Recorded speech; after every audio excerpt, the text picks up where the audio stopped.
같이 기도하겠습니다.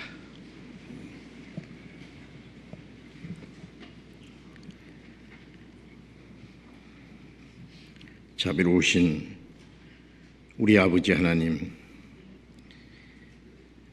하나님을 멀리 떠나 죄 가운데 행하던 저희들, 악한 행실로 하나님과 원수가 되었던 저희를 불쌍히 여기시고 주 예수님이 우리 대신 죽으시고 흘려주신 그 보배로운 피로 우리의 죄를 영원히 씻어주시고 다시는 심판과 저주를 받지 않게 하시고 아무 공로 없이 구원해 주신 그 크신 은혜를 인하여 감사와 찬송과 영광을 우리 아버지 하나님께 돌립니다.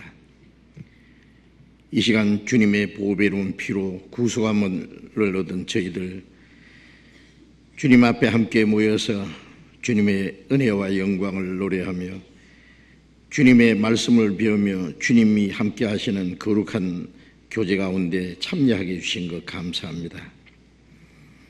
이 시간에도 주님이 우리 가운데 함께 계시고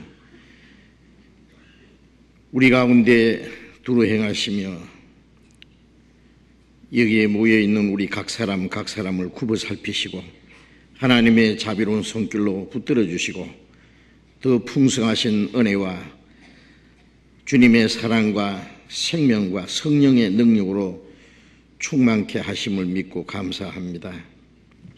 지난 세 차례에 걸친 학예 수행회를 통해서 많은 형제들이 함께 기도하고 봉사하고 수고하는 가운데 우리 가운데 행하시는 주님의 능력으로 많은 영혼들이 하나님의 은혜를 깨닫고 구원을 받게 해주심을 감사드립니다.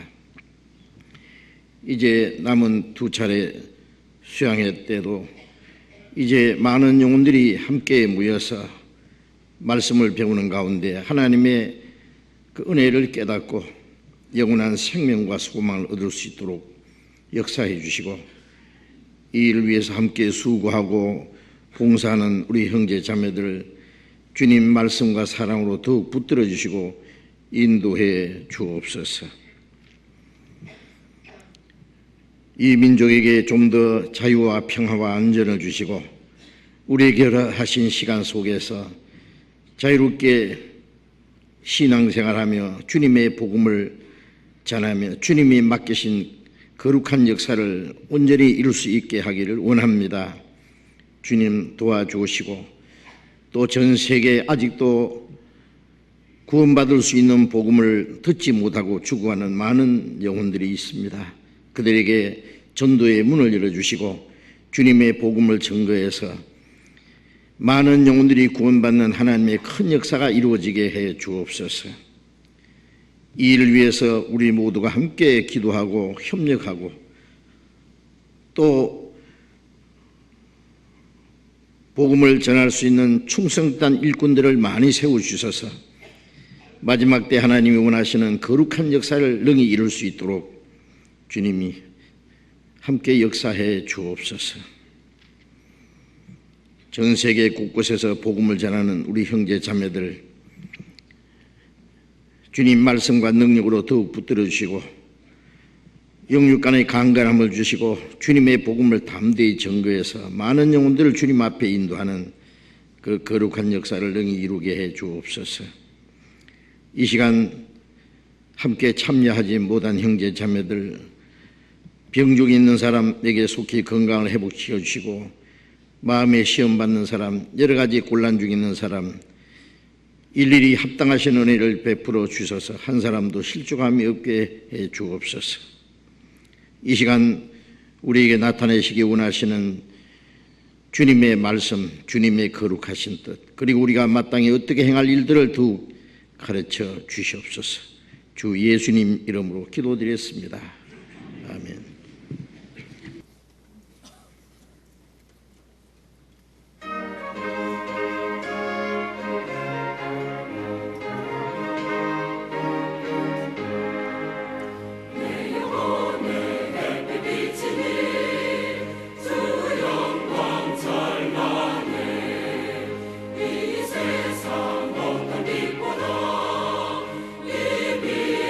빛나네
성경 찾겠습니다. 누가복음 19장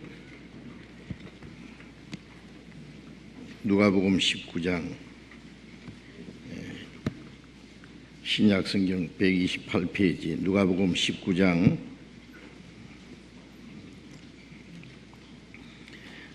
1절부터 10절까지 제가 읽겠습니다.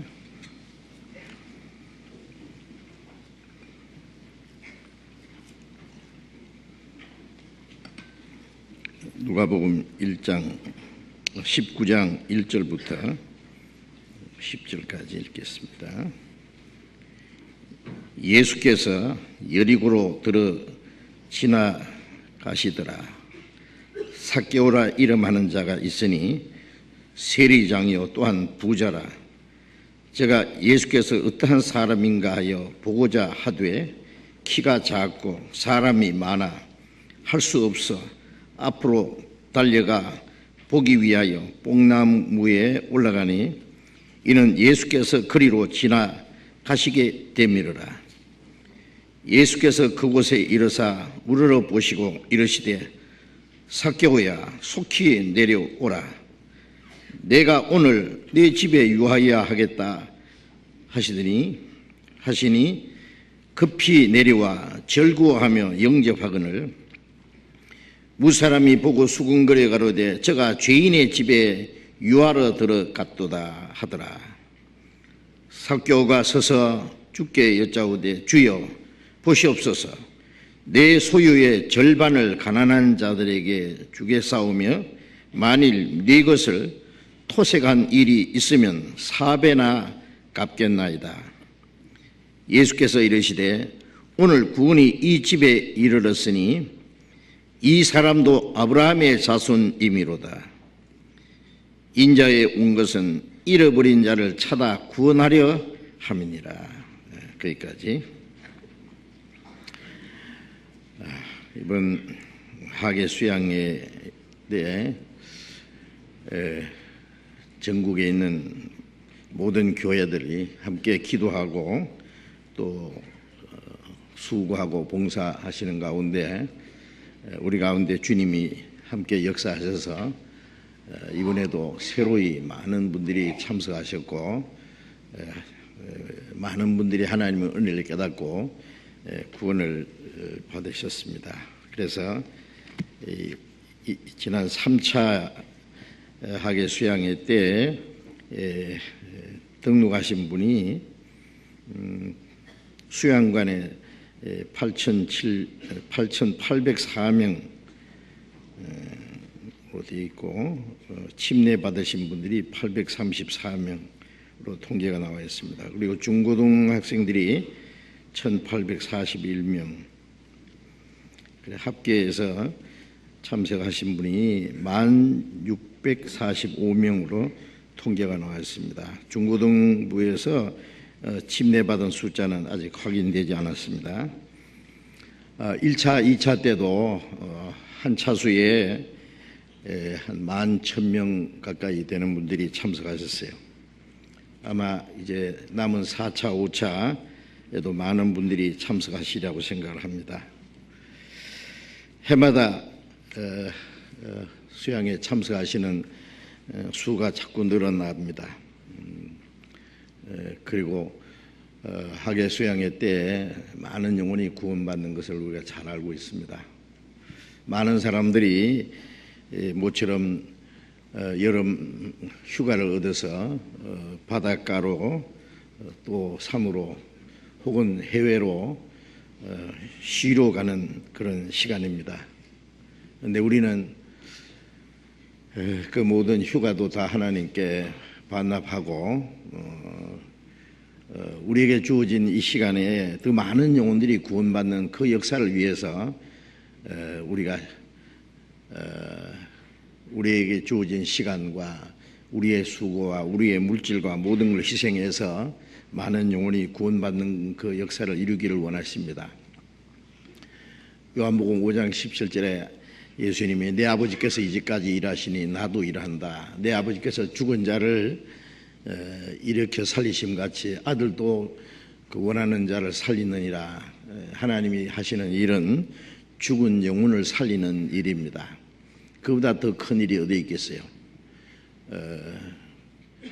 우리가 함께 기도하고 함께 수고하고 우리에게 있는 것을 희생함으로써 더 많은 영혼이 구원받을 수 있다면 우리가 어떤 희생을 아낄 수가 있겠습니까?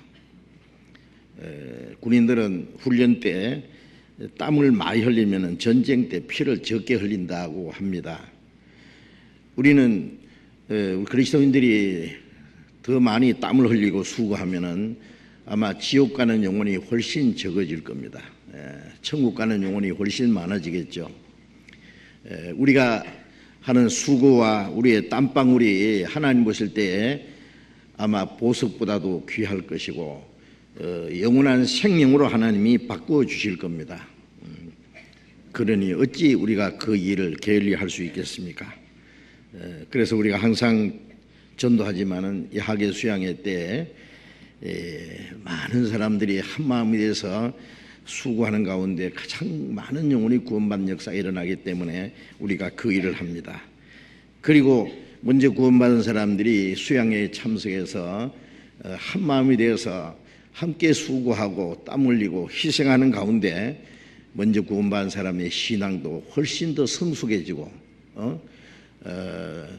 더 믿음이 하나님을 향해서 강해지고 하나님의 더 큰 역사를 이룰 수 있도록 하나님께서 능력으로 함께 하신다는 것을 믿습니다. 군인들이 훈련하는 것처럼 또 이미 군대를 제대한 사람도 예비군으로서 가끔 훈련을 해야 되는 것처럼 우리 먼저 구원받은 사람들이요 이 수양회 때 훈련하는 겁니다. 그렇잖아요.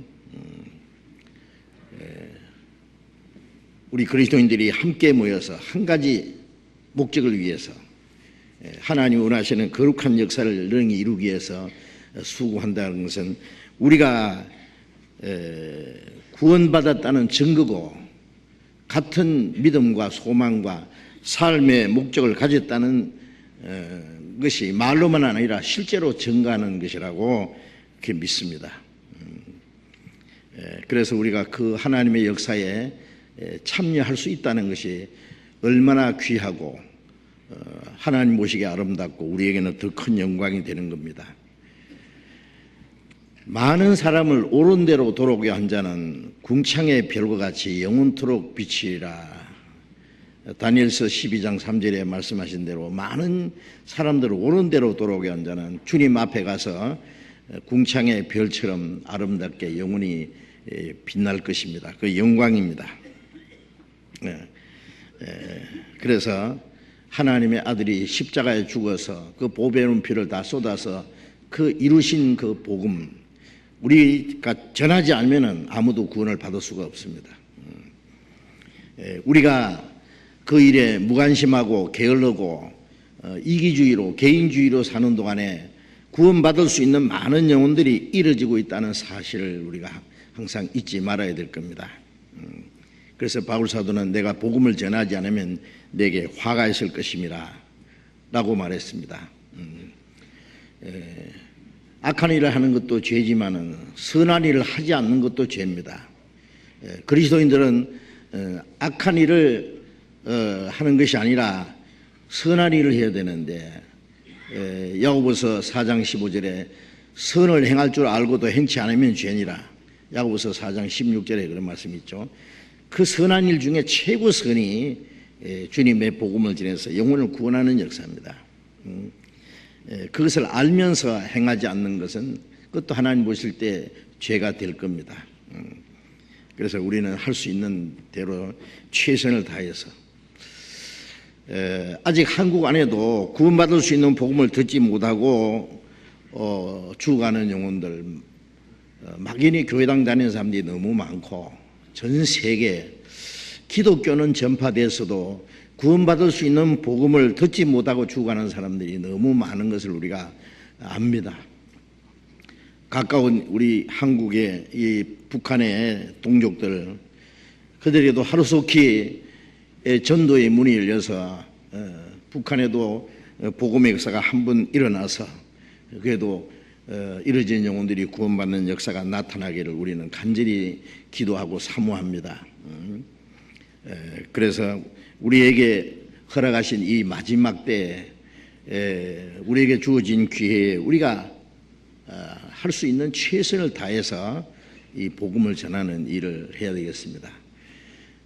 그래서 우리는 자나깨나 하나님의 역사를 이루기 위해서 기도하고 더 많은 영혼이 구원받기 원하는 것이 우리의 간절한 소원입니다. 아직 수양회가 끝나지 않았기 때문에 오늘도 그 수양회에 좀 도움되는 말씀, 우리 먼저 구원받은 사람들이 어떻게 복음을 전해야 될지, 또 어떤 사람들이 구원을 받을 수 있는지 하는 것에 대해서 좀 말씀드리고 싶습니다. 이제 읽은 누가복음 19장에는 그 여리고 성에 있는 삭개오라는 사람, 그는 세리장이요 부자라고 했습니다. 그런데 뒤에 보면은 그 여리고 성 사람들이 그 사람을 죄인이라고 그렇게 말을 했어요. 예수님이 그 삭개오를 불러서 구원하시는 그 역사가 기록되어 있습니다. 우리 지난 주일에는 역시 여리고에 있는 소경 거지 바디메오에 대한 말씀을 배웠습니다. 그 바디메오는 역시 여리고 성에는 아주 불쌍한 사람이었어요.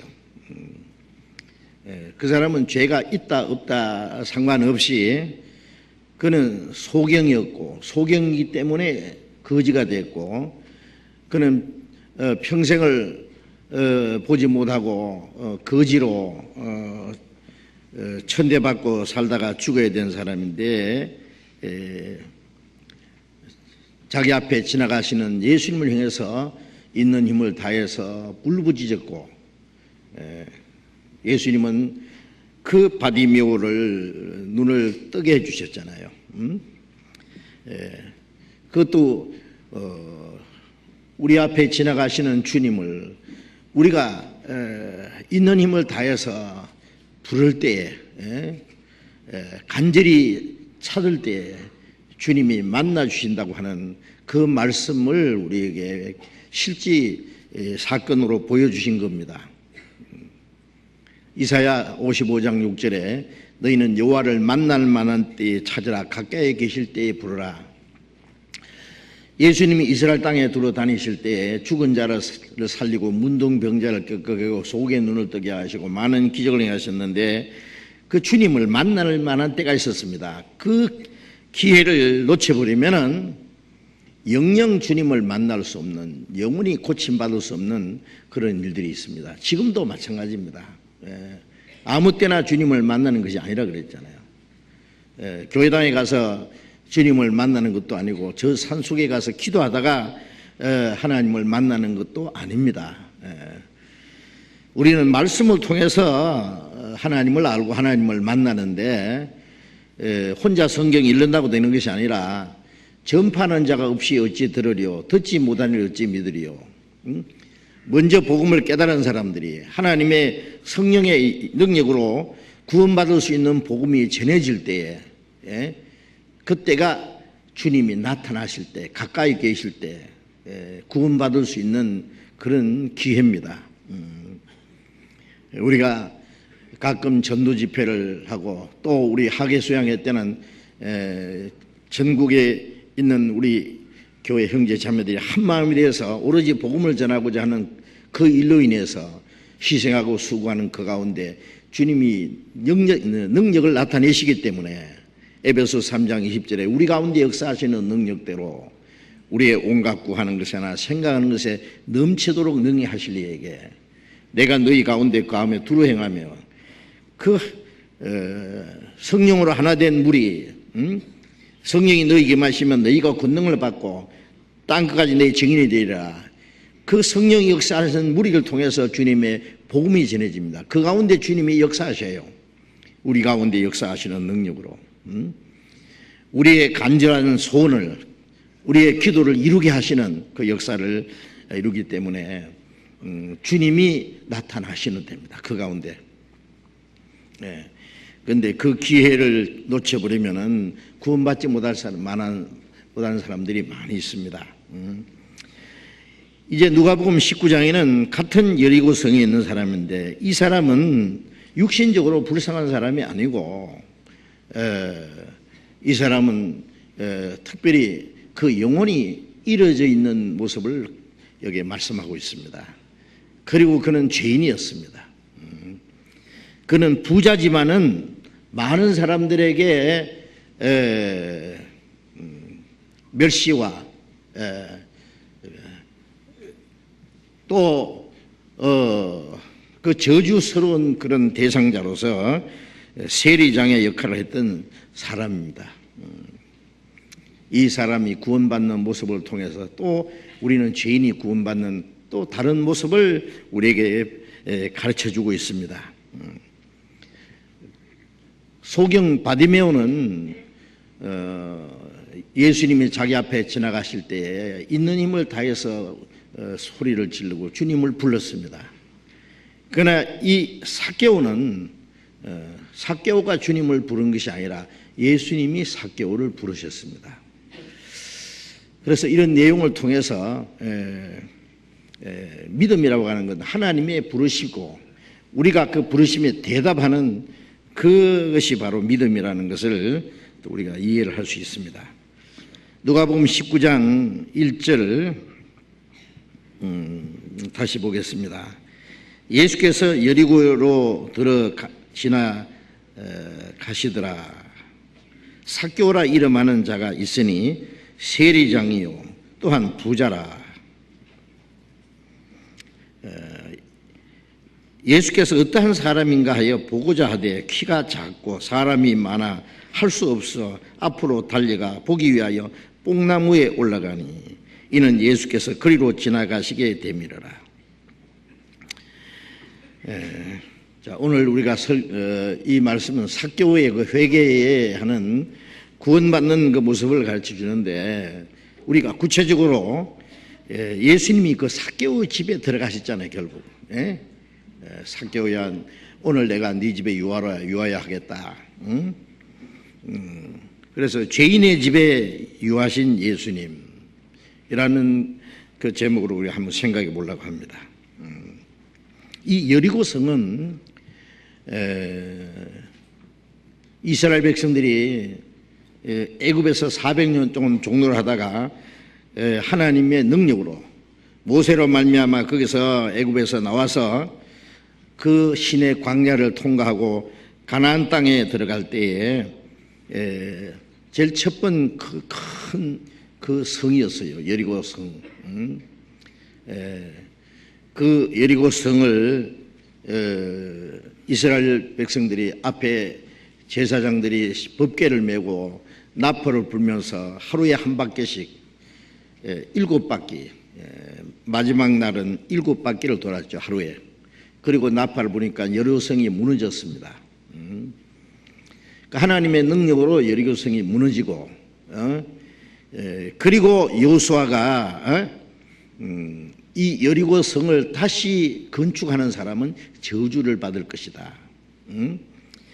이 여리고성은 하나님을 대적하는 하나의 세력으로 보여주었고, 그 여리고성은 하나님의 능력으로 무너졌고, 그 여리고성을 다시 건축하면은 저주받을 것이라고 하는 여호수아 6장 26절에 그렇게 기록되어 있습니다.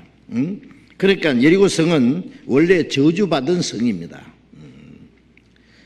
자, 뭐 여리고성만 저주받은 것이 아니라 이 세상 자체가 죄로 말미암아 저주받은 곳이라는 것을 우리가 알 수 있잖아요. 창세기 3장에 아담이 범죄함으로 땅은 너로 인해 저주를 받았다. 그 저주받은 곳에서 그러나 당시에 여리고성은 상업적인 중요한 그 곳으로서 역할을 하고 있었습니다. 로마가 이스라엘을 통치할 때에 그 여리고 성은 아주 활발하게 상업적인 그런 도시로 되어 있었습니다.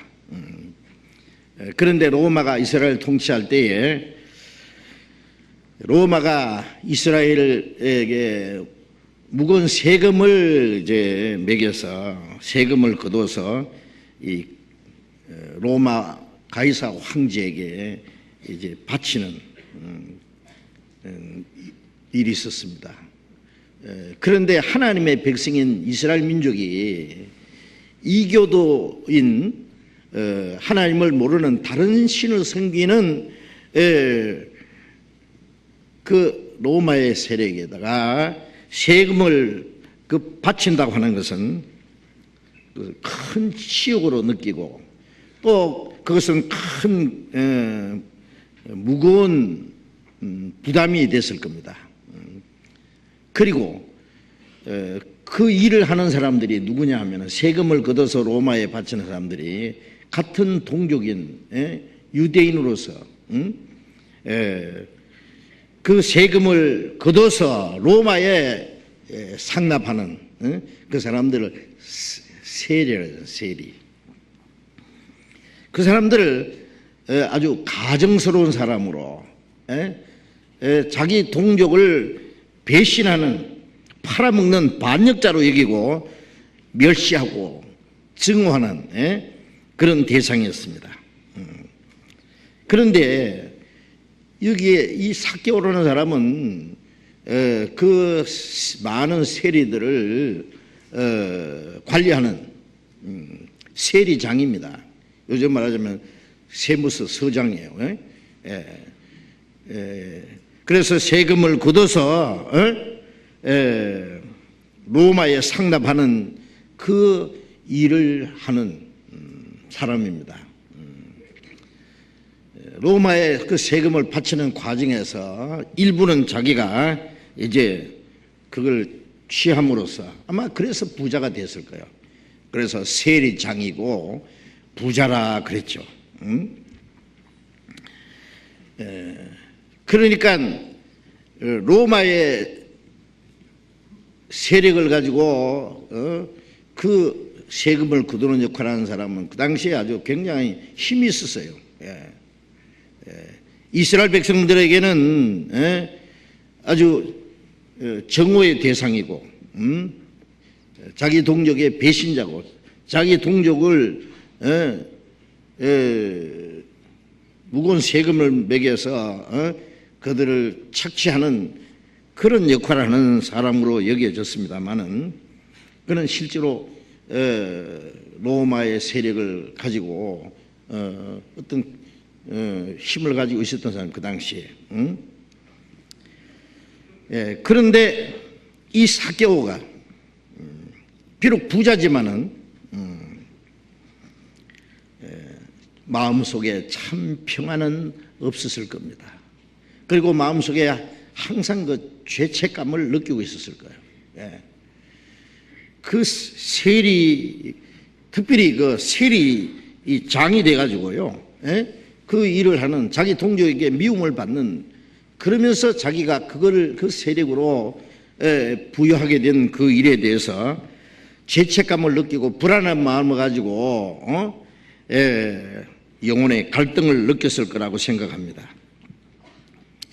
그 사람이 예수님이 그 여리고를 지나가신다는 말을 듣고 이 사람도 간절히 예수님을 보고자 했습니다. 그래 간절히 보고자 했는데 예수님이 지나가실 때 많은 사람들이 이제 예수님을 에워싸고 지나가니까 사람이 많고 키가 작아 볼 수 없었다 그랬죠. 사람이 와 몰려가는데요. 이 아마 얼마나 키가 작았는지 모르지만은요 뒤에서만 아무리 하려도 안 보이는 거예요. 키가 작고 사람이 많아 할 수 없어 앞으로 달려가 보기 위하여 뽕나무에 올라갔다 그랬죠. 어떻게 할까 생각하다가 포기한 게 아니에요. 이 사람도 막 뒤에서 보려고 애를 쓰다가 아이고 안 되겠다 하고 그냥 돌아간 것이 아니라 기어코 예수님을 보기라도 했으면 좋겠다.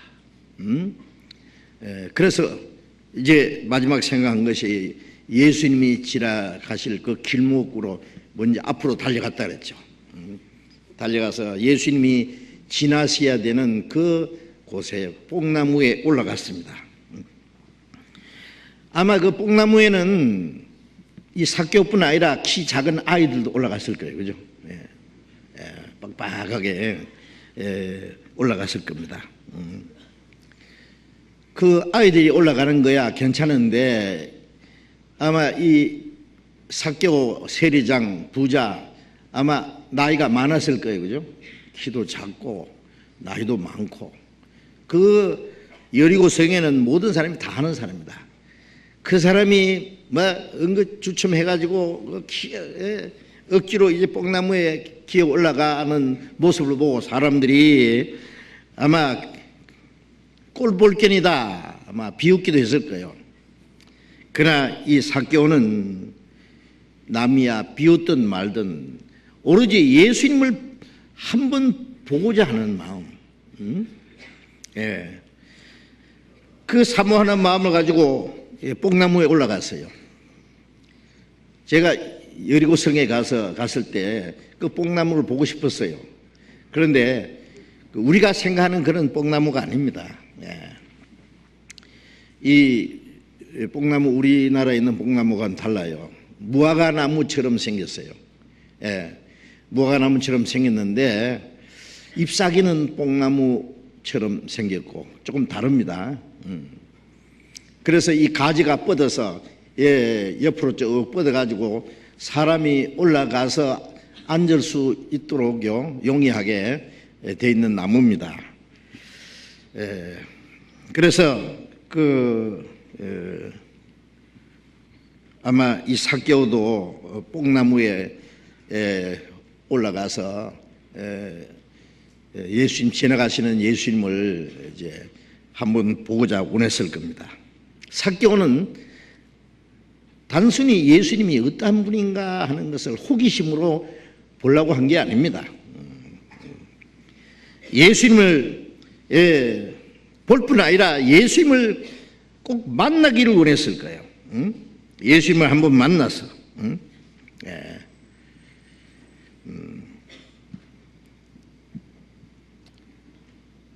막연하다마 예수님을 만나서 자기의 이 답답한 문제, 양심의 갈등, 죄책감, 영혼의 문제를 해결해 주실 것을 기대했을 겁니다. 하나님의 은혜와 자비를 구하는 마음이 있었을 겁니다.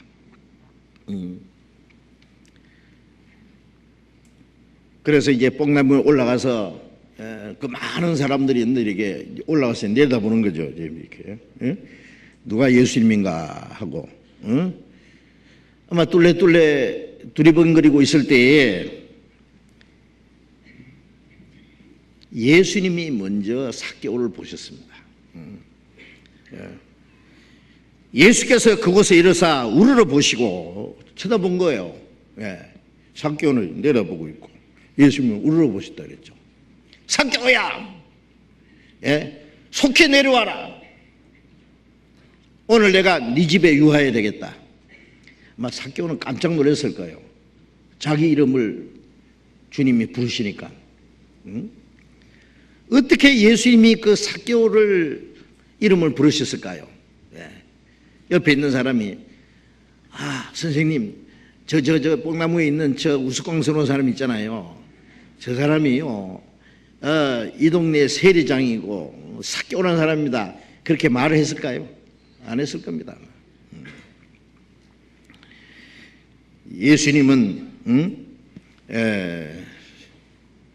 삭개오가 뽕나무에 올라가기 전에 뒤에서 지금 예수님을 만나고자 뺑뺑 돌고 객기발을 해서 예수님을 보고자 했던 그때 예수님은 벌써 삭개오를 먼저 보셨어요. 예수님은 자기를 찾는 사람을 찾아주십니다. 무턱대고 주님을 따라가는 사람이 있는가 하면은 정말 간절히 사모하는 마음으로 주님께 은혜를 입고자 주님을 찾는 사람을 주님은 찾으시거든요.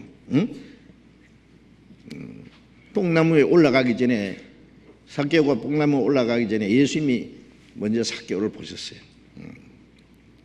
시편 14장 2절에 하나님은 하늘에서 인생을 굽어 살피사 지각이 있어 하나님을 찾는 자가 있는가 보신다고 했죠. 하나님은 자기를 찾는 자가 있는가 보십니다. 하나님이 사람의 모습으로 오신 분이 예수님이잖아요. 예수님은 자기를 찾는 자에게 만나 주시기 위해서 주님이 그런 자들 찾으십니다. 찾아라 그러면 만날 것이라고 했잖아요. 요한복음 1장 48절에 보면은 예수님이 처음 제자들을 부르실 때에 빌립이 자기 친구 나다나엘에게 가서 말하기를 와보라 우리가 그리스도를 만났다. 나다나엘에게 말하기를 나사렛에서 무슨 선한 것이 나겠느냐, 그리스도가 나겠느냐, 와봐라. 그래서 이 나다나엘이 빌립을 따라서 나오고 있을 때 예수님이 나다를 향해서 가르치기를 보라 참 이스라엘 사람이라 그 속에 간사한 것이 없도다. 나다나엘이 깜짝 놀랐죠. 아니 어떻게 저를 아십니까? 참 이스라엘 사람이라는 것은 이스라엘 민족은 많은 이스라엘 민족이 아브라함 자손이라고 그러지만 가짜 아브라함 자손, 가짜 이스라엘, 껍데기만 이스라엘이 속에 하나님의 백성이라는 거 없는 거예요. 하나님 멀리 떠나 있기 때문에. 그런데 예수님은 나다나엘 보실 때 참 이스라엘 사람이라 그 속에 간사한 것이 없도다. 아니 처음 만났는데 그런 말씀을 하시면 깜짝 놀랐죠. 어떻게 저를 그렇게 하십니까? 빌립이 너를 부르기 전에 네가 무화과나무 아래 있을 때 내가 보았노라. 빌립이 나다나엘을 부르기 전에 예수님이 먼저 보셨어요. 저 무화과나무 밑에서 조용히 기도하고 있는 메시아를 사모하고 있는 나다나엘을 먼저 보셨어요. 주님은 먼저 보십니다. 그리고 잠언 8장 17절에 보면은 나를 간절히 찾는 자가 나를 만날 것이라. 간절히 찾는 자가 주님을 만난다 그랬죠. 또 예레미야 29장 13절에 보면은 너희가 전심으로 나를 찾고 찾으면 나를 만나리라. 하나님은 마음을 다해서 전심으로 나를 찾고 계속적으로 찾는 사람은 주님이 만나 주십니다. 삭개오가 예수님을 간절히 만나기 원하고 예수님에게 은혜를 입기 원하는 그 간절한 마음,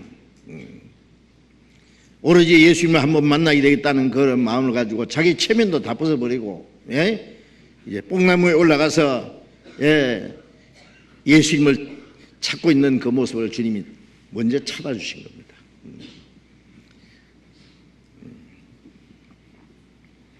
예수님이 갑자기 걸음을 멈추셨죠. 5절에 19장 5절에 예수께서 그곳에 이르러 우르러 보시고 이르시되 삭개오야 속히 내려오라 내가 오늘 네 집에 유하야 하겠다 하시니 급히 내려와 즐거워하며 영접하거늘. 예수님이 삭개오 이름을 부르셨습니다. 왜? 예수님은 그 사람이 여리고 성의 세리장이라는 것도 아시고 그 이름이 삭개오라는 걸 다 알고 계셔요. 그래서 예수님이 삭개오야 속히 내려오라 부르셨습니다. 삭개오는 그 예수님이 자기 이름을 부르시는 그 음성을 듣고 너무나 놀랐을 겁니다. 그렇지 않겠어요? 그런 황급히 내려와서 주님을 영접했습니다. 여기에서 우리는 중요한 진리를 배울 수 있습니다. 여기에 주님이 삭개오를 부르신 것은 하나님의 놀라운 은혜로 그를 부르신 겁니다. 그는 죄인이고 그 저주받은 동네에 살면서 더 많은 저주를 받아가지고 저주를 받을 수밖에 없는 자기 동족에게 멸시와 정오를 받으면서 이스라엘 백성으로서는 하지 말아야 될 그 세리, 그것도 세리 장이 돼가지고 많은 사람들의 그 질시함을 받는 이 삭개오, 예수님이 그를 부르셨습니다. 왜? 예수님은 죄인을 부르러 오셨기 때문에 그렇습니다. 예수님은 선한 사람을 찾으시는 게 아니죠. 진정으로 선을 행하는 자는 하나도 없다고 로마서 3장 10절 11절에 있잖아요. 인간의 선은 위선이고 인간의 선은 다 하나님 보실 때 더러운 옷과 같다고 했습니다. 내가 의인을 부르러 온 것이 아니라 죄인을 불러 회개하러 왔노라 하셨기 때문에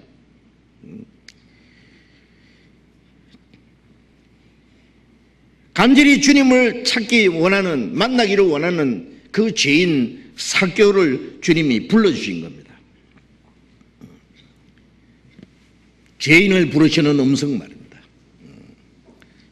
삭개오야 내려오너라. 죄인을 불러 회개하러 오셨기 때문에 주님은 삭개오만 부르러 오셨습니까? 우리도 이 저주받은 땅에서 날 때부터 죄인으로 태어나서 타락된 마음, 그 죄의 성품을 가지고 살아가는 생활 전부가 죄입니다. 하나님 앞에 저주와 멸망을 받아야 마땅한 죄인들이다가 말이에요. 그런데 주님이 우리를 부르셨어요.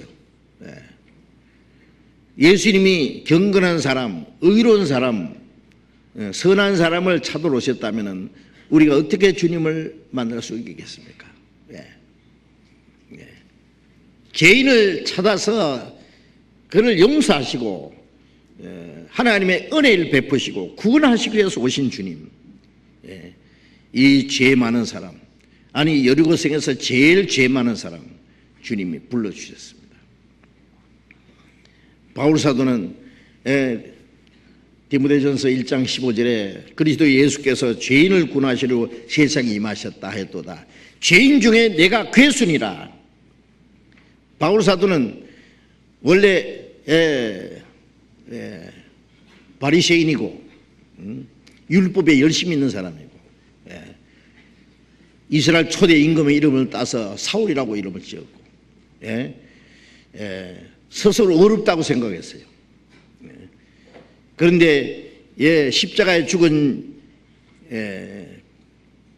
그 청년 예수를 메시아라고 하는 이놈들은 메시아를 모독하는 자들이라 해서 예수 믿는 사람을 다 잡아 죽이려고 아주 작정하고 나선 사람이요. 스데반을, 말씀을 전하는 스데반을 돌로 쳐 죽일 때에 죽이자고 선동한 사람입니다. 그리고 다메섹에 예수 믿는 사람들이 많이 있다는 그 말을 듣고는 제사장들에게 권세를 받고 예수 믿는 사람들을 마구잡이로 잡아가지고 감옥에 쳐넣기 위해서 아주 예수 믿는 사람들을 박멸을 하려고 제사장들에게 권세를 얻어서 다메섹으로 가고 있을 때 예수님이 그 사울을 꼬꾸라뜨렸잖아요. 사울아 사울아 어찌하여 나를 핍박하느냐. 주여 누구십니까? 나는 네가 핍박하는 예수라. 그런 사흘 동안 소경이 되었고 주님이 그 소경이 이 사울의 눈을 열어주시고 그를 용서하시고 구원하셨습니다. 예수를 대적하는 사람, 예수 믿는 사람을 죽이는 역할을 했던 사람 불러서 구원하셔서 이방인의 사도로 삼았습니다. 그러니까 사울의 이름을 바울이라고 했잖아요. 사울은 크다는 말이고 바울이라는 말은 작다는 말입니다. 그리스도 안에 있으면 새로운 피조물이라 이전 것은 지나갔으니 보라 새 것이 되었도다. 하나님을 대적하던 예수 믿는 사람을 잡아 죽이려 나섰던 이 사울이 꼬꾸라져 가지고 바울이 된 겁니다. 이제 주님의 복음을 전하는 사도가 됐고, 나는 죄인 중에 괴수로 있다 구원받는데 누가 구원 못 받겠느냐 그 말이죠. 예수님은 죄인을 부르러 오셨습니다. 은혜의 부르심입니다. 하나님이 그 자비와 사랑과 은혜로 우리를 부르시지 않으면 누가 구원을 받겠습니까? 그리고 삭개오야, 그 개인의 이름을 부르신 겁니다. 이 주님의 부르심은 완전히 개인적인 부르심입니다. 요한복음 1장 9절에 보면은 참빛고 세상에 와서 각 사람에게 비치는 빛이 있었다. 저 태양빛은, 아니 이 전등은 모든 사람에 똑같이 비치는 빛이지만은 우리에게 주시는 그 참빛, 그 생명의 빛은 각 사람에게 비치는 빛입니다. 똑같이 복음이 전해져도 어떤 사람 마음속에는 주님의 빛이 비쳤는데 어떤 사람은 캄캄합니다. 요한복음 10장 3절에 보면은 문지기는 문을 열고 목자는 양의 이름을 각각 불러 인도하여 내느니라.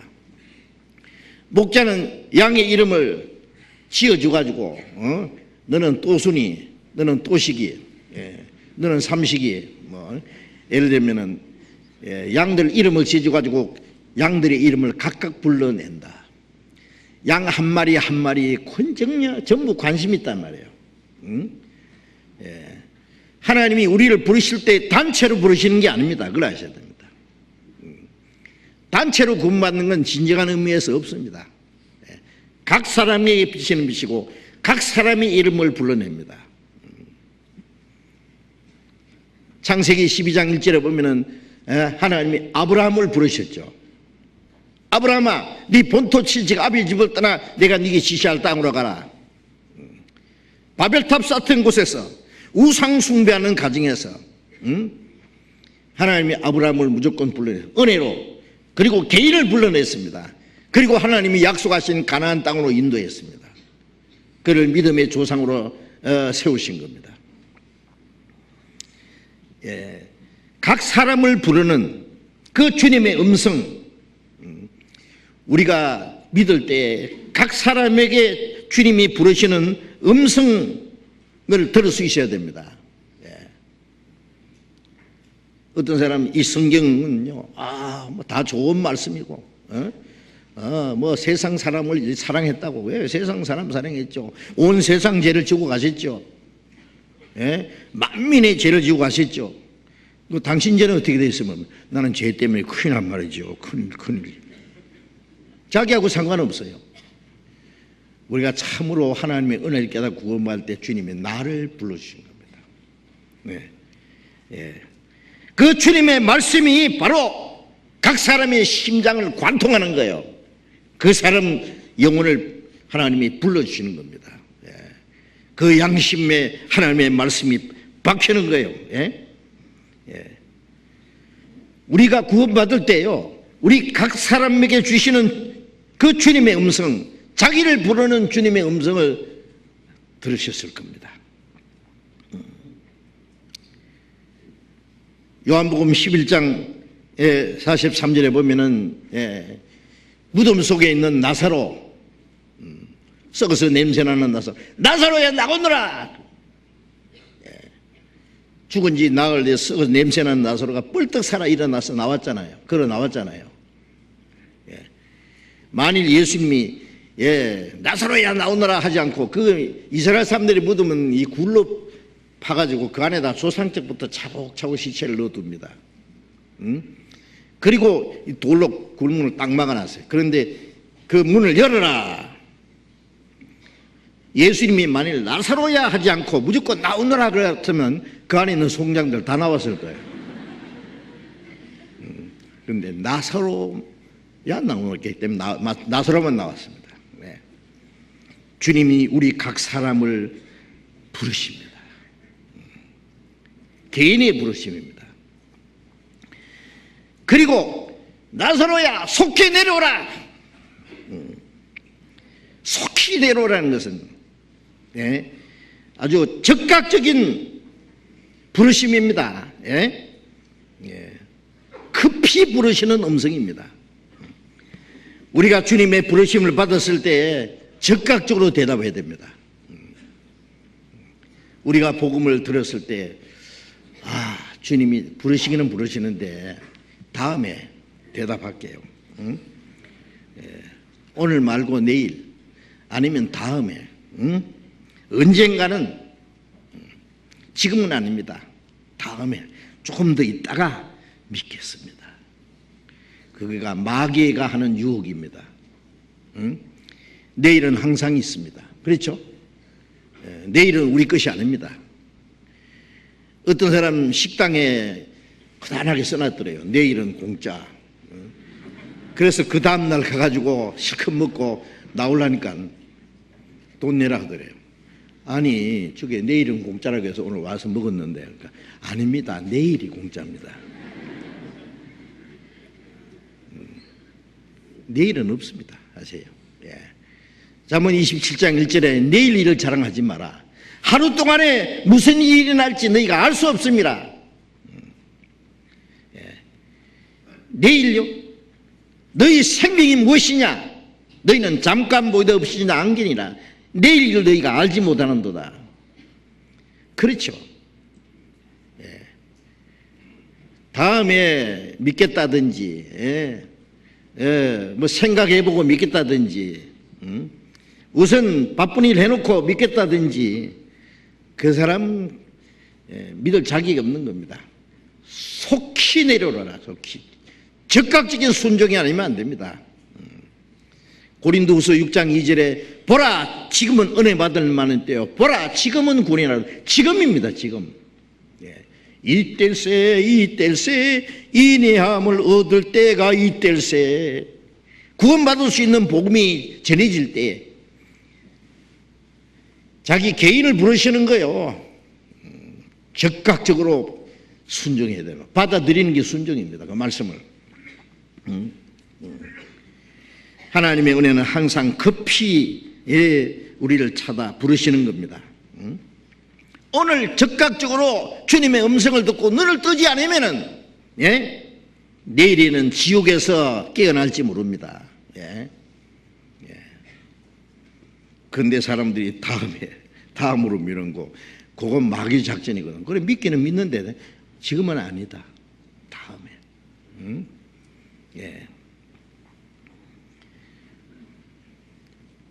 삭개오야 속히 내려오라. 내려오라는 것은 지금은 교만한 자리에 있습니다. 높은 자리에 있습니다. 주님이 우러러 보십니다.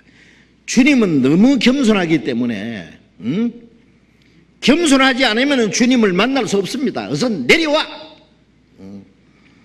교만에서부터 내려와야 됩니다. 자기 의를 세우는 어떤 사람은 자기가 선행을 해가지고 스스로 자만에 빠지는 사람이 있습니다. 거기서부터 내려와야 됩니다. 더 내려와야 됩니다. 하나님은 교만한 자를 물리치시고 겸손한 자의 은혜를 주신다 그랬잖아요. 사람 앞에는 겸손한데 하나님 앞에 교만한 사람도 있습니다. 누가복음 18장에 바리새인이 스스로 하나님 앞에 어렵다고 기도했잖아요. 나는 일주일에 2번씩 금식하고 소득의 11조를 드리고 다른 사람들처럼 토색이나 간음이나 돌질이나 그런 거 하지 않습니다. 저 세리와도 같지 않음을 감사합니다. 세리는 가슴을 치면서 나를 불쌍히 여옵소서. 나는 죄인으로소이다. 그 세리가 의롭다함 받고 집에 내려갔느니라고 말씀하시면서 자기를 높이는 자는 낮아지고 자기를 낮추는 자는 높아지리라.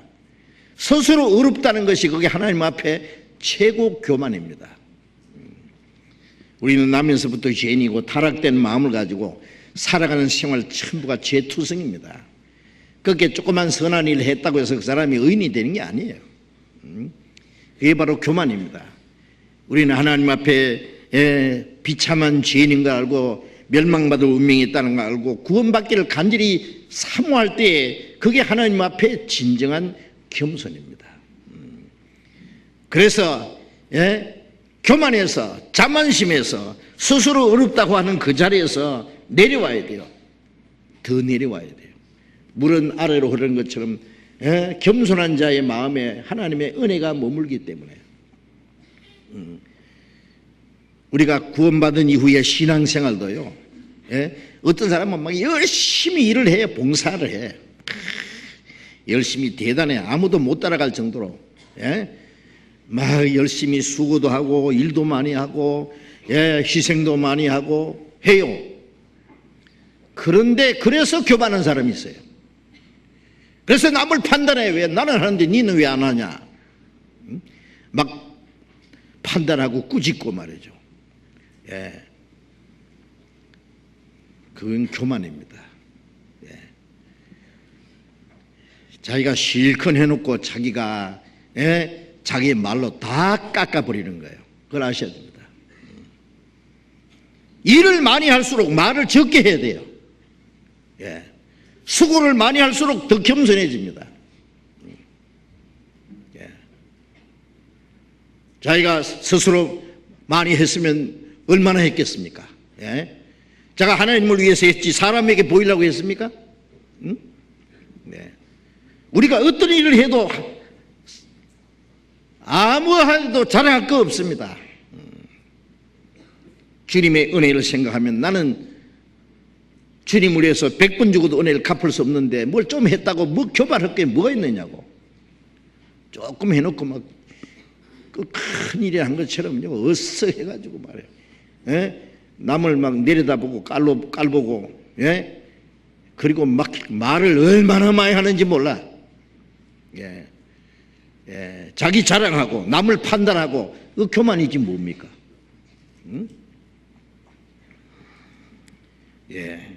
우리는 겸손한 것이 제일 좋은 겁니다. 예수님은 나는 마음이 온유하고 겸손하니 나의 무게를 메고 내게 배우라. 우리가 여간 겸손하지 않으면 주님 머리 꼭대기 않습니다. 내려와.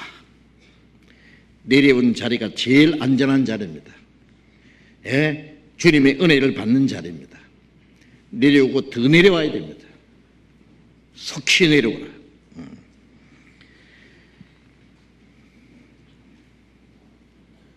내가 오늘 네 집에 유하여 하겠다. 우리가 얼른 생각하면은요, 예수님의 여리고성에 이 삭개오고 부자기 때문에 오늘 너 집에 가서 좀 한탄 먹자. 주님이 삭개오 집에 가서 대접 받으시려고 부자기 때문에 그 집에 유하겠다고 말씀하신 겁니까? 물론 아닙니다.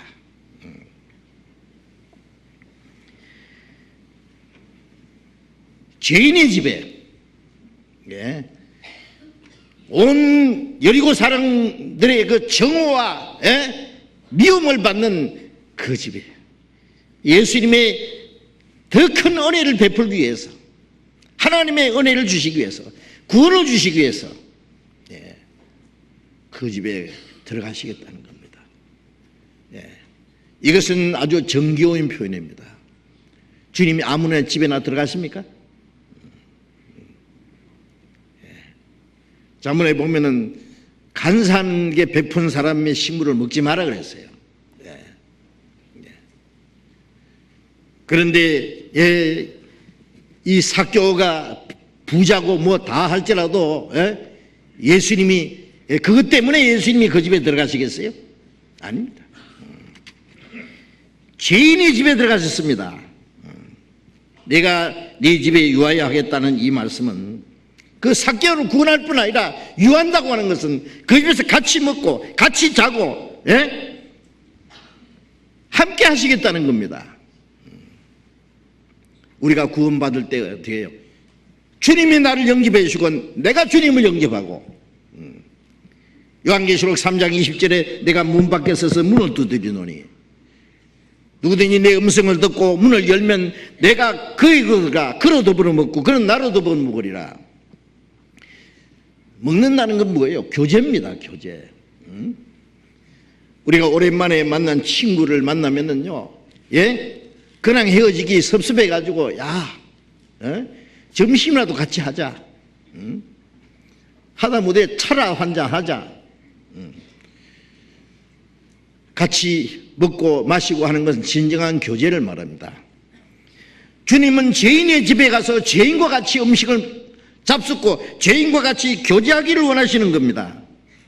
예. 이 땅에서뿐 아니라 하늘나라까지 내려가서, 예? 하늘나라에서 영원히 함께 사시려고 부르시는 거예요. 내가 네 집에 유하해야 되겠다는 것은 이제 너와 나와 같이 지내자 그래요. 같이 살자 그래요. 예. 내가 네 집에 유하해야 되겠다는 이 말씀이 얼마나 놀라운, 예? 은혜스러운 말씀인지, 정겨운 말씀인지, 예? 그 안에 하나님의 엄청난 축복이 약속되어 있는 겁니다. 요한복음 1장 12절에 영접하는 자 곧 그 이름을 믿는 자는 하나님의 자녀가 되는 것이 주었다. 우리가 믿는 것은 주님을 영접하는 겁니다. 영접하면 주님 내 안에 계셔요. 내가 네 집에 유하해야 되겠다. 예, 삭개오는 급히 내려와서 자기 집에 주님을 영접했습니다. 예. 주님은 우리 마음에 영접하시기 원합니다. 요한복음 14장 20절에 그날에 너희가 내 안에 내가 너희 안에 있는 걸 너희가 알리라. 우리 구원받으면 주님 어디 계세요? 주 내 안에 늘 계시고 나 주의 안에 있어. 주님이 내 안에, 내가 주님 안에. 요한복음 14장 3절에 예수님이 그랬죠. 내가 너희를 위하여 처소를 예비하러 가느니, 가서 처소를 예배하면 내가 다시 와서 나 있는 곳에 너희도 있게 하리라. 구원받은 사람을 위해서 영원한 처소를, 하나님의 집을 예배해 놓고, 너희를 영접하여 나 있는 곳에 너희도 있게 하리라. 주님이 계신 곳에 같이 계시겠다, 있게 해 주시겠다 그랬어요.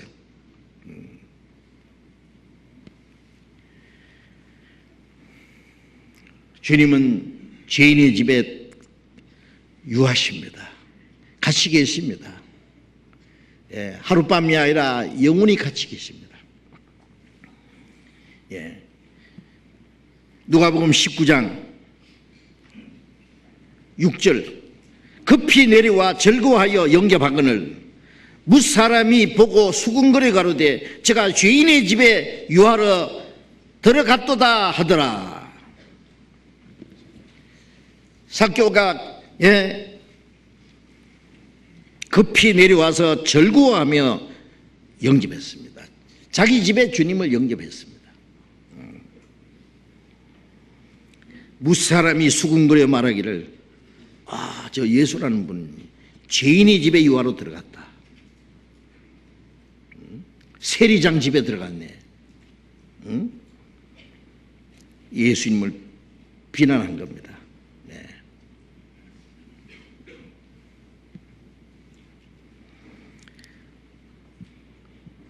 예, 예수님은 정말 죄인의 집에 가셨습니다. 여리고 성에 가장 죄 많은 사람 집에 들어가셨습니다. 누가복음 15장을 봅시다. 15장. 누가복음 15장 1절 2절 같이 읽어봅시다. 모든 세리와 죄인들이 말씀을 들으러 가까이 나오니 바리새인과 서기관들이 원망하여 가로되 이 사람이 죄인을 영접하고 음식을 같이 먹는다 하더라. 세리와 죄인들이 말씀을 들으러 주님께 오니까 주님이 그 세리와 죄인들을 영접했잖아요. 예? 여기에 바리새인과 서기관들은 종교 지도자들입니다. 유대 종교 지도자들이 말하기 원망하여 가로되 이 사람이 죄인을 영접하고 음식을 같이 먹는다 하더라. 죄인을 영접하고 죄인들과 같이. 제자들에게 야 너희 선생은 어찌하여 죄인과 같이 먹냐? 죄인의 친구냐? 친구고 말고. 주님은 죄인의 친구입니다. 7절에 내가 너희에게 이르노니 이와 같이 죄인 하나가 회개하면은 하늘에서는 회개할 것 없는 의인 99을 인하여 기뻐하는 것보다 더하리라. 예수님 말씀에 양 100마리 중에 하나를 잃어버리면 99마리를 덜어 두고 한 마리를 찾으러 가지 않겠느냐? 찾은 적 어깨에 메고 돌아와서 기뻐할 것이다. 이와 같이 죄인 하나가 회개하면 하늘에서는 회개할 것 없는 이미 회개한 사람들 의인 99을 인하여 기뻐하는 것보다 더하리라. 먼저 구원받은 사람의 의인 99이 잔치하는 것보다도 죄인 하나가 구원받는 걸 하나님 더 원하십니다. 더 기뻐하십니다.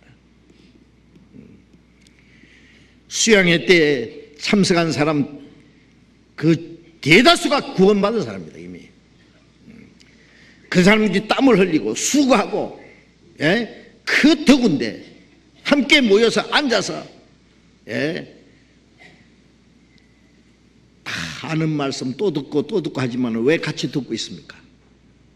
물론 구원받은 사람은 복음을 아무리 들어도 또 좋아요. 또 좋고. 그런데 그 이유는 구원받지 못한 사람 옆에 모시고 이 사람 구원받기 위해서 우리가 받은 구원이 너무 귀중하기 때문에 다른 사람의 구원받는 걸 너무 귀중히 여기기 때문에 하나님이 기뻐하시기 때문에 우리도 함께 기뻐하는 거예요.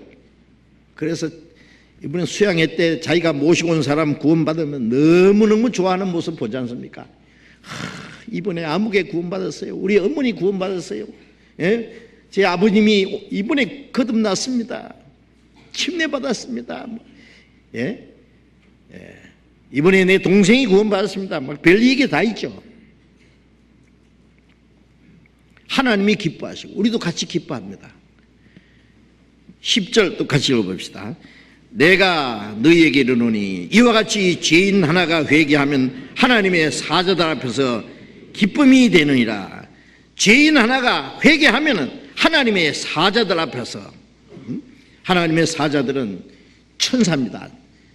하늘의 천군 천사들 앞에 기쁨이 됩니다. 기쁜 일이 있어 천국 종신에 이른 죄인 돌아왔도다. 하나가 회개하면 기뻐하는데 수백 명이 구원받는데 아니면 수천 명이 구원받을 수도 있는데 하나님이 얼마나 기뻐하시겠어요? 그런데 이 사람들은 그 하나님의 뜻을 알지 못하기 때문에 예수님을 비난하는 겁니다. 자기들은 의인인데 자기들 말고 이 죄 많은 사람들을 예수님이 받아주니까.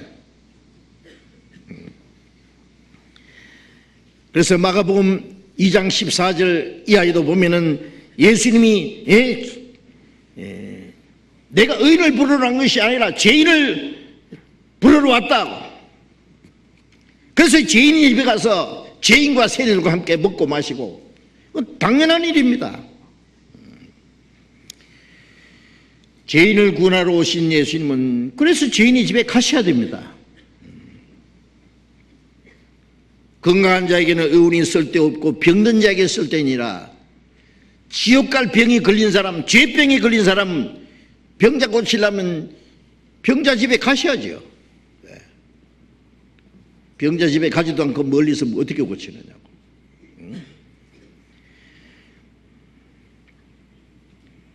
이스라엘 백성들은 예수님이 거룩한 분인 줄 압니다. 선한 분인 줄 압니다. 그런 영광부림스러운 분입니다. 이스라엘 백성들은 예수님을 왕을 삼으려고 했습니다. 그분은 능력 있는 분이고 거룩한 분이고 존귀한 분인데 자기들의 왕이 되실 분인데 이분이 도대체가 이 세리장 집에 들어갔으니까, 죄인과 같이 먹고 마시니까, 그들의 기대가 어긋난 거예요. 예. 죄인의 집에 들어갔다고 비난했습니다. 예. 아마 그것도 개인적으로 남 몰래 한 게 아니라 공개적으로 말이죠. 많은 사람들 보는 데서, 예, 온 동네 사람이 다 아는 그 세리장 삭개오야, 내가 오늘 네 집에 들어가야 되겠다, 유하야 되겠다, 아주 공개적으로 하신 겁니다. 아마 제자들도 가슴이 아주 뜨끔했을 거예요. 예수님의 그 품위에 무슨 손상이 되진 않을까. 자기 선생님 예수님이 엄청난 능력이 있고 거룩한 분이고 영광스러운 분인데, 그분이 그리스도인데,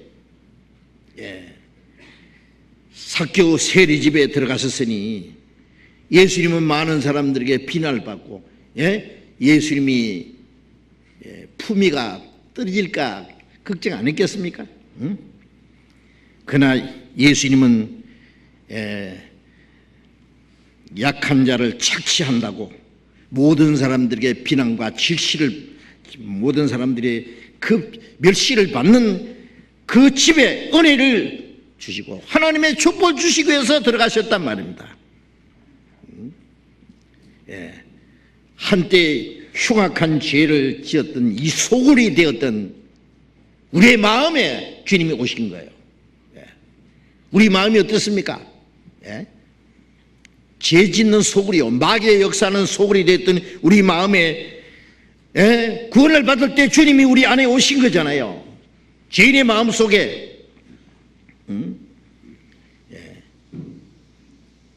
죄인의 친구가 되신 예수님.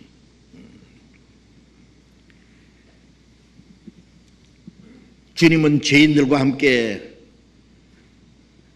잡수시고 교제하시기를 좋아하셨습니다. 이 사실은 우리에게 큰 위로와 기쁨이 되는 겁니다. 소망이 되는 겁니다. 주님은 죄인을 영접하시고 악한 자를 구원하시기 때문에 우리 모든 사람에게 소망이 될 수 있는 겁니다. 주님은 선한 사람 찾으러 오셨고 훌륭한 사람을 좋아하신다면 우리는 어떻게 주님을 가까이 할 수 있겠어요? 우리가 어떻게 하나님 나라에 갈 수 있겠어요? 그러니까 주님은 죄인을 찾으러 오셨고 죄인을 영접하시고 죄인과 같이 잡수시고 죄인과 같이 지나시기를 좋아하셨기 때문에 우리 같은 죄인을 주님이 영접해 주신 겁니다. 우리는 모두 한결같이 하나님 앞에 비참한 죄인들입니다. 그렇기 때문에 오직 하나님의 그 자비로우신 은혜로만 우리가 구원을 받을 수 있는 겁니다. 이 구원은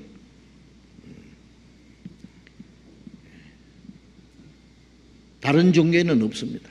다른 종교는 그런 거 없습니다. 이 세상의 모든 종교는 자기들이 믿는 신을 기쁘게 하고 달래고 뭘 해서 잘 보여가지고 좋은 곳에 간다. 이 세상의 모든 종교는 그렇습니다. 제가 멕시코 시티에 그 박물관에 있는데요, 멕시코 사람들이 많은 신을 섬겨요. 멕시코는 천주교 국가잖아요. 그런데 그 많은 신을 섬기던 그 우상들을 갖다 놨어요, 쭉. 그런데 되게 조그매 우상이, 휴대용 우상이에요. 나무로 깎아가지고. 근데 어떤 데는요, 이 마리아 상하고 우상하고 같이 놨더라고. 그런데 이 우상의 모습을 가만히 보니까요, 막 엄청이 많아. 모양이 다 각각 다른데 한결같이 이 우상들이 막 성을 내고 있는 거예요. 웃는 우상 별로 없어요. 1000개 중에 1개도 없는 것 같아. 전부 막 성기를 부리고 막 눈을 부릅뜨고, 그러니까 항상 성내고 막 그 분노하는 그 신을 달래려고 막 그런 거야. 예? 하나님은 죄인들에게 자비를 베푸는, 사랑을 베푸는, 용서하시는 분입니다. 하나님밖에 없습니다. 그렇게 할 수 있는 분은. 마태복음 9장 9절에 보면은 세관에 앉아 있던 마태, 세관이 앉아서 세금을 고지서를 발행하는 그런 일을 하는 사람이에요. 마태가 나를 따르라. 마태가 즉시 하는 일을 버려두고 예수님을 따랐습니다. 예수님은 세리 마태를 불러서 제자를 삼았습니다. 그렇지 않습니까? 누가복음 19장 다시 돌아보겠습니다. 누가복음 19장 8절. 삭개오가 서서 주께 여짜오되 주여 보시옵소서, 내 소유를 절반을 가난한 자들에게 주겠사오며 만일 네 것을 토색한 일이 있으면 4배나 갚겠나이다. 자, 삭개오가 주님을 영접한 후에 이 삭개오의 마음에 큰 변화가 일어났습니다. 주님을 영접한 이후에 변화된 그 모습이 잘 나타나 있습니다. 주님을 믿고 구원받은 후에 나타나는 증거는 뭐냐? 과거에 잘못된 죄의 생활에서 철저히 돌이켜서 회개에 합당한 열매를 맺는 거예요. 예수님이 삭개오 죄를 책망하신 일이 없습니다. 삭개오 앉아봐. 너 남의 돈 얼마나 착취해 먹었냐 이마. 어쩔래?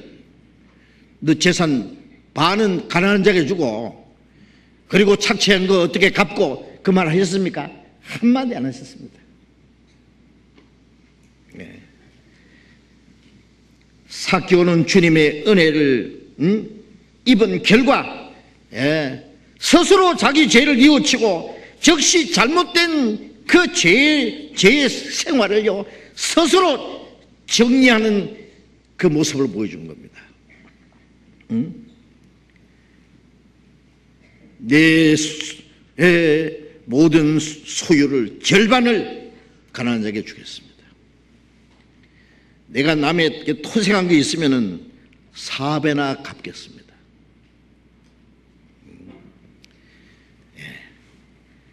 이 토색이라는 말은 뭐냐면은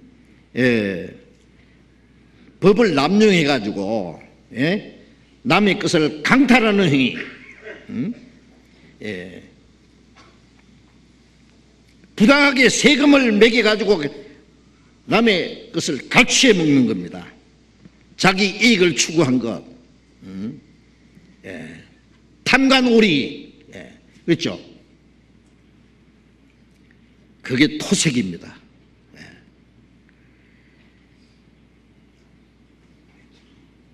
구원받은 후에는 참된 회개가 나옵니다.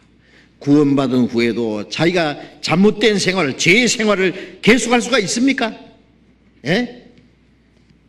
참된 회개는 자기의 죄를 철저히 뉘우칠 뿐만 아니라 돌이키는 거예요. 회개라는 것은 뉘우치고 고치는 거잖아요. 세리요한도 그랬죠. 회개에 합당한 열매를 맺어라. 그렇지 않으면 찍어서 불에 던질 것이다. 우리가 주님을 영접하고 구원을 받은 후에 우리의 모습은 이제 과거의 죄를 뉘우치고 돌이키는 거예요. 생활을 이제 정리하는 겁니다. 삭개오는 주님을 영접한 후에 전보다 물질적으로 더 가난해졌을 겁니다. 왜?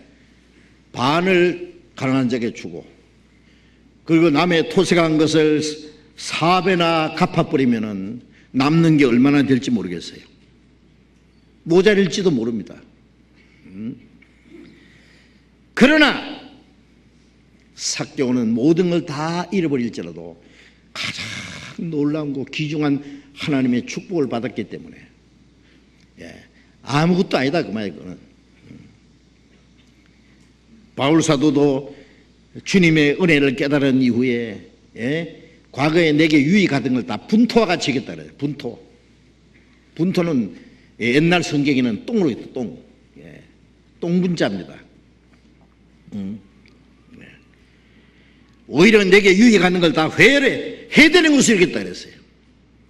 누가복음 18장 18절 이하에 보면은 한 관원이 예수님께 왔습니다. 이 관원이라는 것은 이스라엘 지도자입니다. 와서 말하기를 선한 선생님이여 내가 무슨 선한 일을 해야 영생을 얻으리까. 이 사람 예수님이 뭐 도덕 선생인 줄 알아요. 예수님은 선한 일을 가르쳐주러 오신 분이 아니라 지옥 갈 죄인에게 선한 생명을 주러 오신 분이에요. 뭔가 오해하고 있어요. 내가 무슨 선한 일을 해야 영생을 얻으리까. 영생을 사모하기는 하지만은 무슨 선한 일을 해야 영생은 자로 생각하고 있어요. 그래, 그러면 선한 일을 하려는 사람에게는 하라고 그랬죠. 율법에 뭐라고 했냐. 살인하지 마라, 간음하지 마라, 둘째로 하지 마라, 이웃을 내 몸같이 사랑하라. 아, 그거 내가 어릴 때부터 다 지켰습니다. 이게 무엇이 부족합니까? 우리가 성경에는 율법을 지키는 사람이 하나도 없다고 했는데 이 사람은 어릴 때부터 다 지켰다 그래요. 어떻게 지켰느냐? 사람 죽이지 않았기 때문에 살인 안 했다 그러고, 아주 부모에게 좀 못된 짓 안 했기 때문에 효도했다고 생각할 거고, 그렇죠? 그러나 성경에는 살인 안 했어도 노하는 자는 심판을 받게 되고 미련한 노매를 하는 자는 지옥불에 들어가기래라. 육체 간음죄를 안 지었도 마음의 음욕을 품이 이미 간음했다. 마음에 탐심도 있고 미움도 있고 다 있는데 뭘 지키기는 그 위선자잖아요. 그래, 네가 이웃을 내 몸같이 사랑했다고? 그러면 네 재산을 다 팔아서 가난한 자에게 주고 나를 좇으라. 그러면 하늘에서 보화가 있으리라. 아니, 자기는 큰 부자인데 옆에 굶는 사람들이 있는데 도와주지 않으면서 무엇을 이웃을 내 몸같이 사랑해. 가난한 이웃을, 배고픈 사람을 자기가 배고픈 것처럼, 헐벗은 사람을 자기가 헐벗은 것처럼 자기 몸처럼 사랑한다면 왜 자기는 부유한 걸 짊어지고 가난한 사람은 나눠주지 않았냐 그 말이에요. 그러니까 내 이웃을 내 몸같이 사랑했다는 말이 거짓말 아니냐, 그걸 지적하려고 하는데, 이 사람 재산이 많음으로 이걸 가난한 자에게 주려니까 아깝잖아요.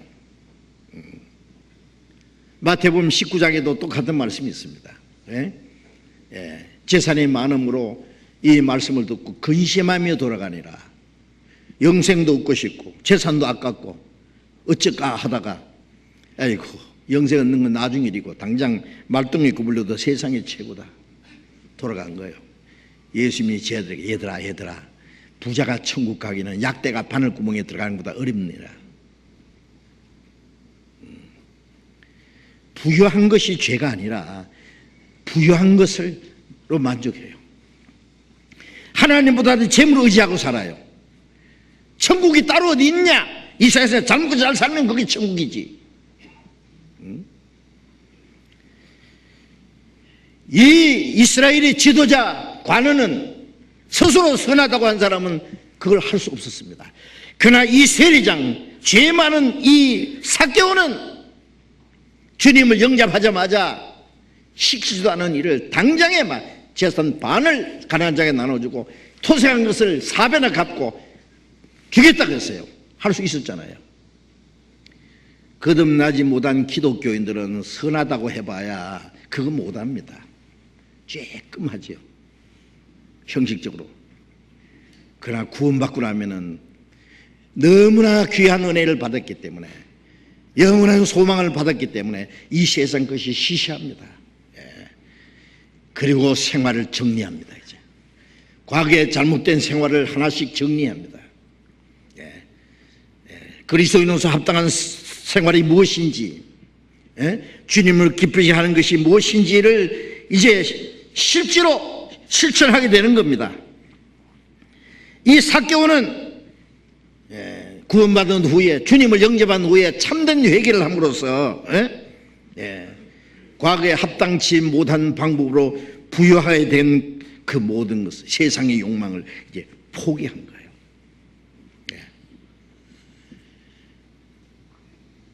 이제 하나님께 부유한 자가 됐습니다.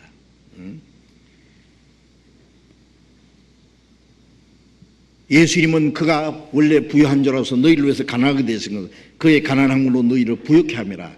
하늘 영광을 버리고 이 땅에 오셔서 가난하게 되신 예수님은 가난한 자를 불러서 하늘나라에 부유함을 주시기 위해서, 누가복음 12장 20절에 보면은 자기를 위하여 재물을 쌓아두고 하나님께 대하여 부유치 못한 자와 이와 같이 어리석으니라. 자기를 위해서는 재물을 쌓아두었지만은 하나님께 대해 부유치 못한 사람. 이제 삭개오는 자기 것은, 이 땅의 것은 없어질 건 다 하나도 없어도 하나님께 대해서 부유한 자가 되었습니다. 하나님의 모든 것이 자기 것이 된 겁니다. 구원받은 후에 육신적으로는 더 가난하게 될지 모르지만은 신령하고 영원하고 영광스러운 하나님의 것으로 부유하게 됐습니다. 하나님의 모든 것이, 이제 모든 것의 주인 되신 주님이 자기와 함께 계시기 때문에 그것으로 만족합니다. 모든 것에 모든 것 되시는 주님이 내 마음에 계신데 그 이상 부유함이 어디 있겠습니까 말이에요. 삭개오가 이렇게 완전히 자기 생활을 정리하고 회개하는 그 고백을 했습니다. 물론 예수님이 삭개오 집에 들어가셔서 삭개오에게 구원받을 수 있는 말씀을 하셨을 겁니다. 그렇죠? 이 내용이 자세히 기록되어 있지 않았지만은, 예수님을 영접했다는 것은 단순히 자기 집에 예수님을 영접해가지고 맛있는 음식을 대접했다, 그런 얘기가 아닙니다. 예수님 말씀을 듣고 정말 마음속에, 자기 생활 속에 예수님을 구원의 주님으로 모신 겁니다. 누가복음 19장 9절, 예수께서 이르시되 오늘 구원이 이 집에 이르렀으니 이 사람도 아브라함의 자손이로다, 임이로다. 예수님이 오늘 구원이 이 집에 이르렀으니, 삭개오가 구원받고 삭개오가 회개하고 그 생활을 돌이킬 때에 예수님이 더 큰 약속을 했습니다. 오늘 구원이 이 집에 이르렀다는 건 뭐예요? 이 집이라고 하는 것은 주 예수를 믿어라, 그리하면 너와 내 집이 구원 얻으리라. 그 집의 식구들을 말하는 거예요. 사람을 말하는 거예요. 삭개오의 아내, 삭개오의 자녀들, 그의 가족들, 아니 친척들까지 구원받을 길이 열렸을 겁니다. 그렇죠? 주님은 한 사람이 구원하실 때에 그 사람만 아니라 그 가족이 구원받기를 원합니다. 한 사람이 구원받으면 그 집 사람들이 구원받을 길이 열리는 거예요. 그러기 위해서는 먼저 구원받은 사람이 철저히 돌이키고 회개해야 돼요. 먼저 구원받은 사람의 생활이 변화되지 않으면 나머지 가족이 구원받기 어렵습니다. 어떤 사람은 구원은 받았는데요, 옛 성질 그대로 내고 남편 무시하고, 남편은 아내 무시하고, 말 함부로 하고 못된 짓 그대로 하면은 이 구원 좋아하네, 니나 천국 가라, 아무리 말해도 안 듣습니다. 아세요? 어떤 사람 말하기를 먼저 구원받았다고는 자기 아내 보니까, 남편 보니까 그런 구원은 나 안 받겠다 그래요. 그 사람이 혹시 구원받았다고 할지라도 자기가 잘못됨으로써 자기 가족들 구원받는 길을 자기가 가로막고 있는 거예요. 어떤 사람은 자기도 못 들어가고 남도 못 들어가게 천국문을 닫고 있는 사람이냐면, 어떤 사람은 자기는 들어가면서 남은 못 들어가게 하는 사람도 있단 말이에요. 먼저 구원받은 사람들이 구원받고 나면은 정말 주님 앞에 그 잘못된 생활을 정리하고 돌이키고 철저히 회개하고 그리스도인으로 합당한 삶을 살 때 가족들이 구원받습니다. 이 집에 구원이 이르렀으니 이 사람도 아브라함 자손이라. 아마 삭개오도 육신적으로는 이스라엘 백성이었습니다. 그도 육신적으로는 아브라함 자손이었습니다.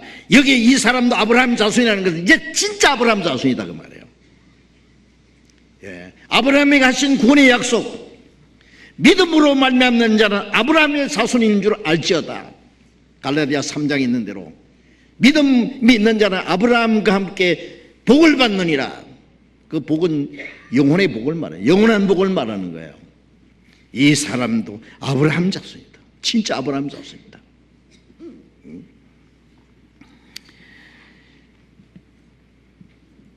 신령한 아브라함 자손이 된 겁니다. 이제 19장 10절 같이 읽어봅시다. 인자에 온 것은 잃어버린 자를 찾아 구원하려 함이라. 자, 예수님이 마지막 결론을 내렸습니다. 내가 이 세상에 온 것은, 인자라는 것은 사람의 모습으로 오신 예수님 말이에요. 오신 것은 잃어버린 자를 찾아 구원하려 함이라. 잃어버린 자라는 것은 하나님 앞에 영혼이 잃어진 자, 파멸하게 된 자, 멸망하게 된 자를 말합니다. 이 세상의 모든 사람들은 하나님을 떠나서 잃어진 자입니다. 이사야 53장 6절에 우리는 다 양 같아서 그러 행하여 각기 제길로 갔거늘 잃어진 자잖아요. 예. 주님은 이런 자를 찾아오셨습니다. 잃어진 자를. 주님께 찾은 바 되지 않으면 영원히 잃어지는 것이 지옥이에요. 예. 영원히 하나님 앞에 잃어진 자가 가는 곳이 지옥입니다. 주님은 하나님 앞에 잃어진 자를 찾으러 오셨습니다. 예. 에스겔 34장 11절에 보면은 목자가 흩어진 양을 찾는 것처럼 잃은 자를 찾는다 그랬죠. 잃어진 자.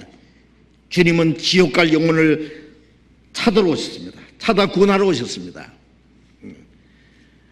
마태복음 18장 12절부터 14절까지 보면은 이 소자 중에 지극히 작은 자 하나도 잃어지는 것이 내 아버지의 뜻이 아니니라.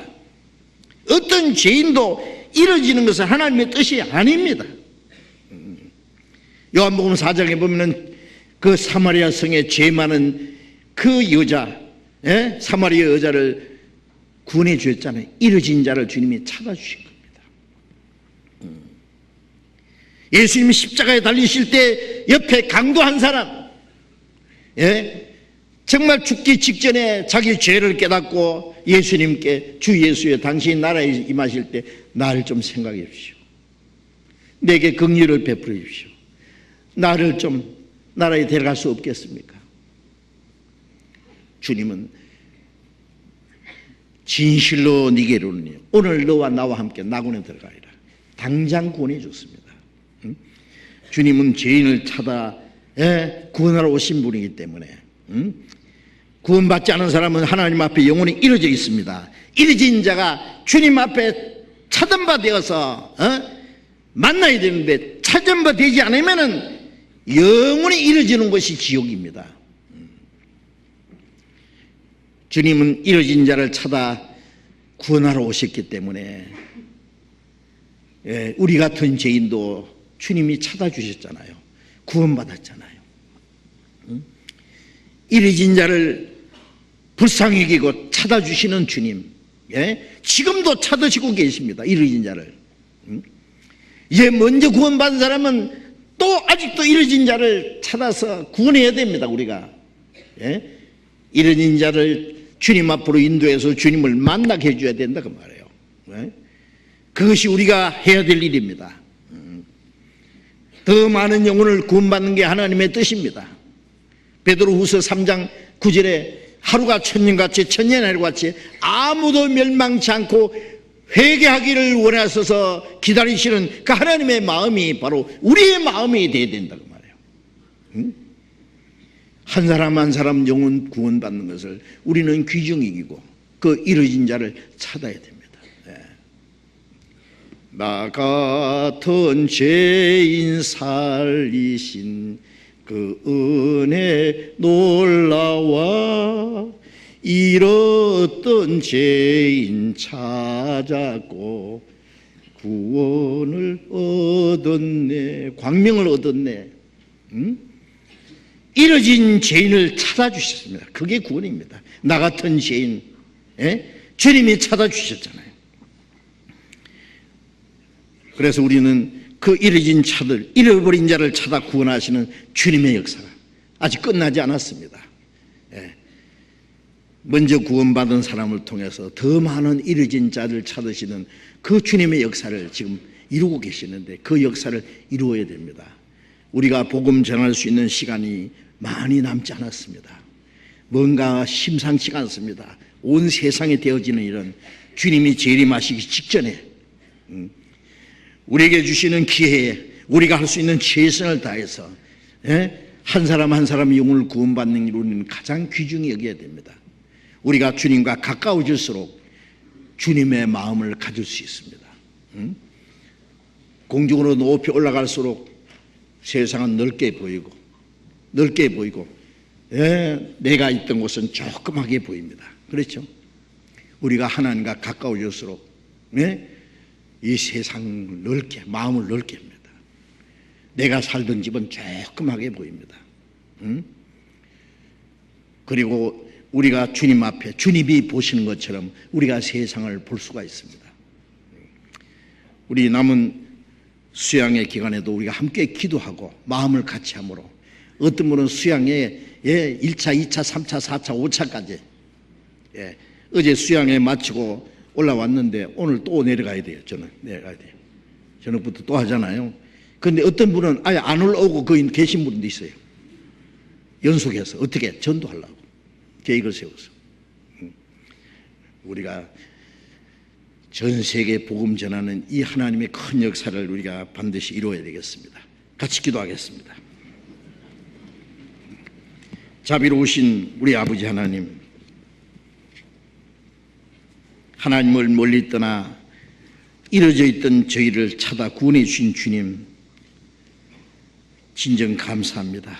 여리고성에 그 죄 많은 세리장 삭개오를 주님이 영접해 주시고 구원해 주신 그 은혜를 우리는 생각해 보았습니다. 우리 같은 죄인도 주님이 찾아주시고 주님이 우리를 영접해 주시고 우리와 함께 유하시겠다고 하신 그 거룩한 약속을 우리는 믿고 감사합니다.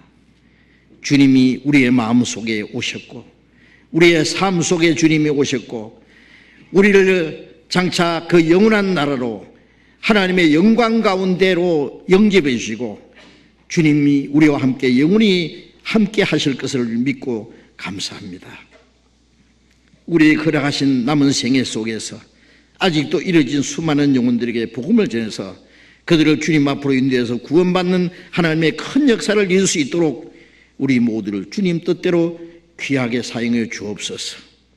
남은 수양의 기간에 더욱 주님이 함께 역사하셔서 많은 영혼이 구원받음으로 하나님 아버지께 영광이 되게 하시고 우리에게 더 큰 기쁨이 되게 해 주옵소서. 주 예수님 이름으로 기도드렸습니다. 아멘.